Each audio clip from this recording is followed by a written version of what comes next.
नमस्कार दोस्तों, आपका स्वागत है हमारे चैनल धार्मिक जिंदगी कहानी में।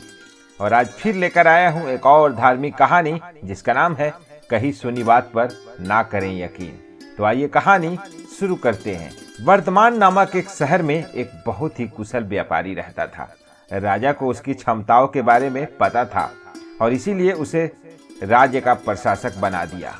अपने कुशल तरीकों से उसने आम आदमी को भी खुश रखा था और साथ ही दूसरी तरफ राजा को भी बहुत प्रभावित किया था। कुछ दिनों बाद व्यापारी ने अपनी लड़की का विवाह तय किया। इस उपलक्ष्य में उसने एक बहुत बड़े भोज का आयोजन किया। इस भोज में उसने राजा परिवार से लेकर प्रजा सभी को आमंत्रित किया। भोज के दौरान उसने सभी को बहुत सम्मान दिया और सभी मेहमानों को आभूषण और उपहार दिए। राजघराने का एक सेवक जो महल में झाड़ू लगाता था, वह भी इसी भोज में शामिल हुआ, मगर गलती से वह एक ऐसे कुर्सी पर बैठ गया जो राज परिवार के लिए नियत थी। यह देखकर व्यापारी आग बबूला हो गया और उसने सेवक की गर्दन पकड़कर उसे भोज से धक्के देकर बाहर निकलवा दिया। सेवक को बड़ी शर्मिंदगी महसूस हुई और उसने व्यापारी को सबक सिखाने की सोची। कुछ दिनों बाद एक बार सेवक राजा के कक्ष में झाड़ू लगा रहा था। उसने राजा को अर्ध निद्रा में देखकर बड़बड़ाना शुरू किया। इस व्यापारी की यह मजाल कि वह रानी के साथ दुर्व्यवहार करे। यह सुनकर राजा अपने बिस्तर से कूद पड़ा और उसने सेवक से पूछा, क्या यह वाकई में सच है? क्या तुमने व्यापारी को दुर्व्यवहार करते देखा है?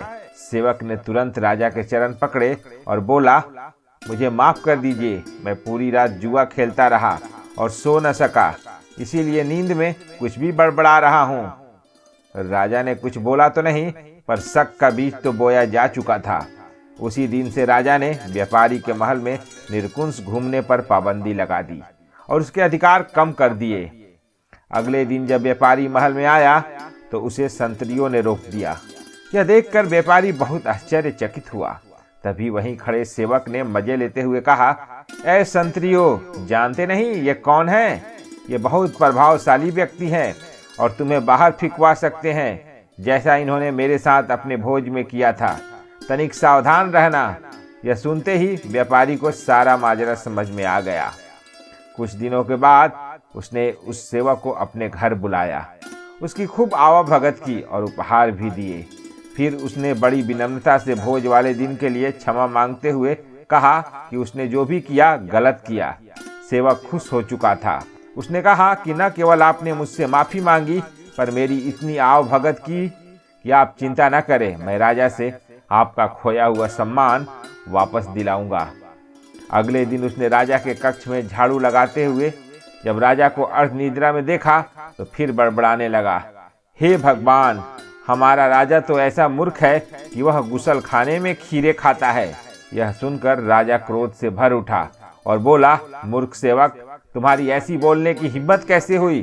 तुम अगर मेरे कक्ष के सेवक न होते तो तुम्हें नौकरी से निकाल देता।